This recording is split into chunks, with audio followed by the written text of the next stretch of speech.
चलिए आज हम लोग जीके में कुछ और आगे सीखते हैं। आज जो है हम लोग वैदिक सभ्यता के बारे में जानकारी प्राप्त करते हैं।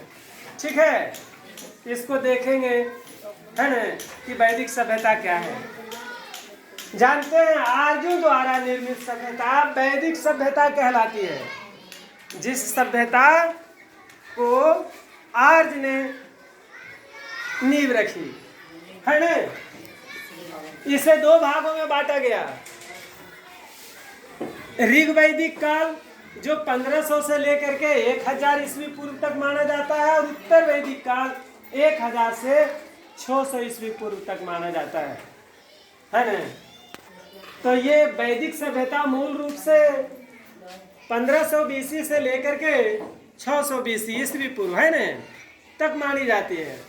जानते हैं आर्य के बारे में कहा जाता है कि यह मूल रूप से मैक्स मूलर के अनुसार ये मध्य एशिया के मूल निवासी थे। कहाँ के मूल निवासी थे? मध्य एशिया के मूल। मध्य एशिया के मूल निवासी थे, जो सबसे पहले पंजाब एवं अफगानिस्तान में आकर बसे। आर्य लोग, आर्यों की भाषा संस्कृत थी एवं इसकी सभ्यता ग्रामीण सभ्यता थी, गांव में निवास करते थे। इसकी सभ्यता जो थी वह प्रशासनिक दृष्टिकोण से 5 इकाइयों में विभक्त थी। कितनी इकाइयों में विभक्त थी?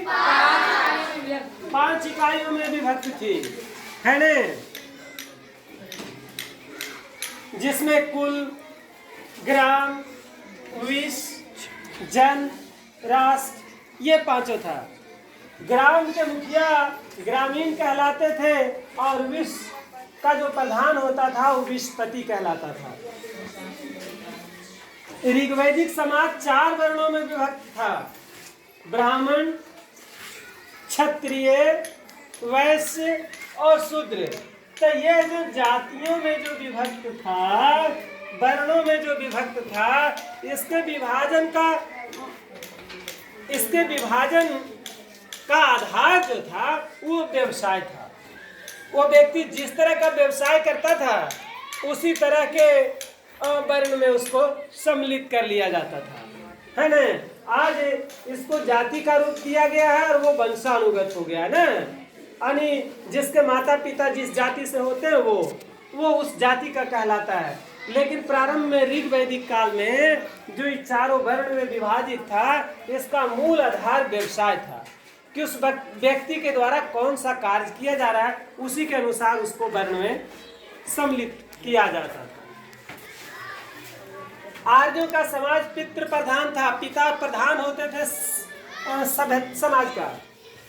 आर्यों का मुख्य पेय सोमरस पिया करते थे है ना। मनोरंजन के साधन इनका संगीत था, रथ दौड़, घुड़दौड़, ये सब जो है इनका मनोरंजन का साधन था आर्यों का। इनका मुख्य व्यवसाय कृषि एवं पशुपालन था। पशु को पालते थे, कृषि करते थे।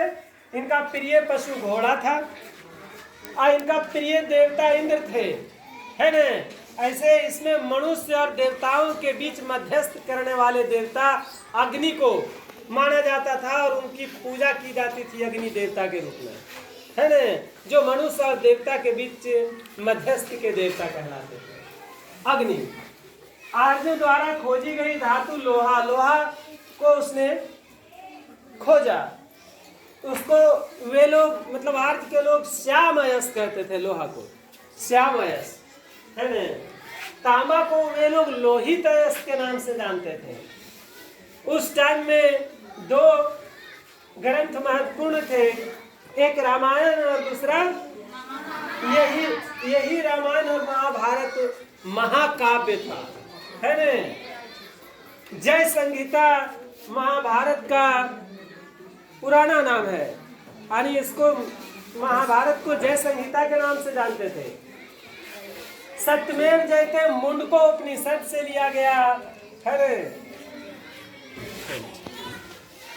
तो उसे लोहितयस कहा जाता था। 2 महाकाव्य रामायण और महाभारत, महाभारत को जय संहिता के नाम से जाना जाता था सत्यमेव जयते मुंडको उपनिषद से लिया गया है। यह एक उपनिषद है ना।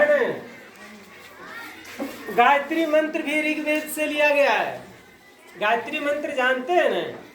ओम भूर्भुवः स्वः तत्सवितुर्वरेण्यं भर्गो देवस्य धीमहि धियो यो नः प्रचोदयात्। ऋग्वेद से लिया गया है। इसमें सविता या सवित्र नामक देवता को संबोधित यह श्लोक है। ऋग्वेद में सरस्वती सबसे महत्वपूर्ण नदी थी। ऋग्वेद में सबसे महत्वपूर्ण नदी सरस्वती थी। उसमें गंगा और जमुना का उल्लेख मात्र एक बार मिलता है।